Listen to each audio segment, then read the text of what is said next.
सुप्रभात बच्चों। आज हम भगवती चरण वर्मा द्वारा रचित कविता हम दीवानों की क्या हस्ती, जिसके बारे में आपको सारांश समझाया गया था, कविता समझाई गई थी।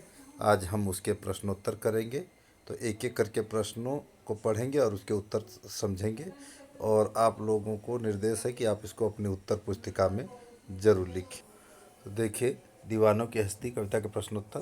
पहला प्रश्न है, दीवानों की हस्ती कविता के रचयिता कौन है? दीवानों की हस्ती कविता के रचयिता भगवती चरण वर्मा है। कवि सुख और दुख को किस भाव से ग्रहण करता है? कवि सुख और दुख को समान भाव से ग्रहण करता है। तो इसको लिखते भी जाएं, ध्यान से सुनते भी जाएं।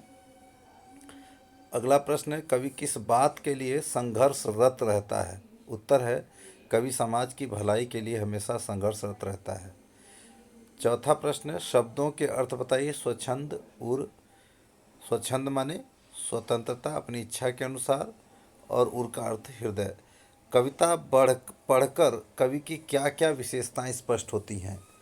उत्तर है, विशेषताएं दीवाना, मस्ताना, सुख दुख बांटने वाला, उल्लास से भरा हुआ इत्यादि। अगला प्रश्न है, कवि सुख दुख की भावना से निर्लिप्त क्यों है? कवि सुख दुख की भावना से इसलिए निर्लिप्त है क्योंकि वह सुख और दुख को समान भाव से देखता है।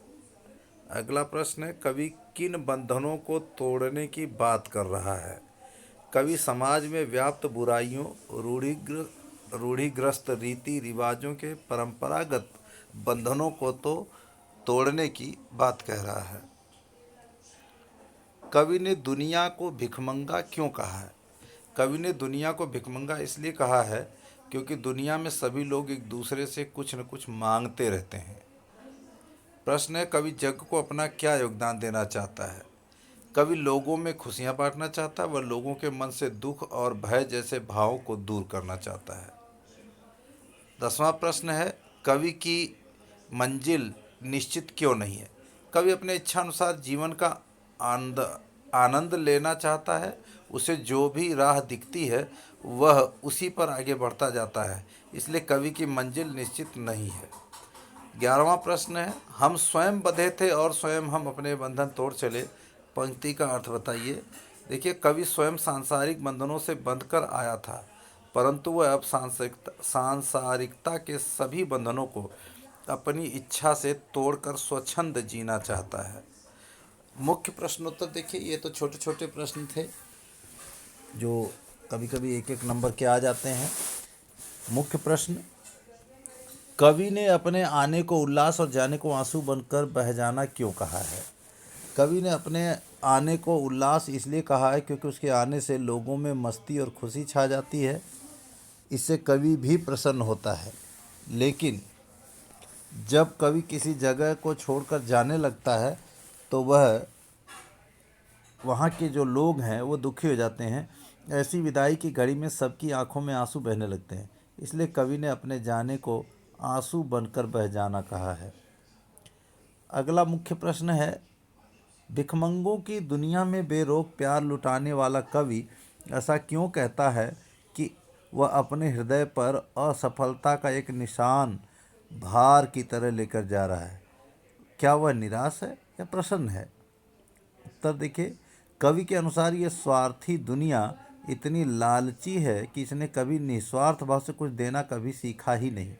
कवि ने जिंदगी भर लोगों को सच्चा प्यार दिया, लेकिन दुनिया ने उसे बदले में प्यार नहीं किया। इसी वजह से कवि निराश है। उसे लगता है कि वह लोगों के मन में प्रेम और खुशियों के बीज बोने में असफल रहा है। कविता में ऐसी कौन सी बात है जो आपको सबसे अच्छी लगी? ये सभी के लिए अलग अलग हो सकता है, फिर भी एक उत्तर है इसमें कि इस कविता में मुझे कवि के जीवन जीने का नज़रिया सबसे अच्छा लगा। वो दुनिया की मोह माया से दूर सबको प्यार लुटाने में लगा है। साथ ही कवि जीवन में आने वाले सुख दुख का एक समान ढंग से सामना करता है।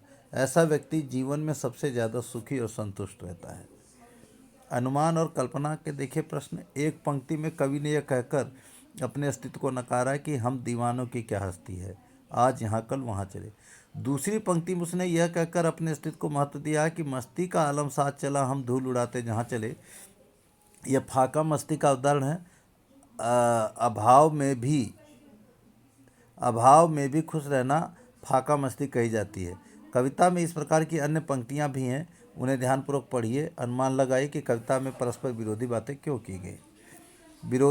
विरोधाभास वाली काव्य पंक्तियाँ देखिए। विरोधाभास यानी जहाँ पर दो बातें दो अलग अलग जॉनर की हों, यानी विरोध जैसा लगता हो, उसे विरोधाभास कहते हैं। आए बनकर उल्लास अभी, आंसू बनकर बह चले अभी। यहाँ देखिए, एक तरफ खुशी है, एक तरफ आंसू यानी दुख है। यहाँ उल्लास भी है और आंसू भी। दूसरा, हम भिखमंगों की दुनिया में स्वच्छंद लुटाकर प्यार चले। यहाँ भिखमंगों का उल्लेख है और लुटाना भी है, यह भी विरोधाभास है।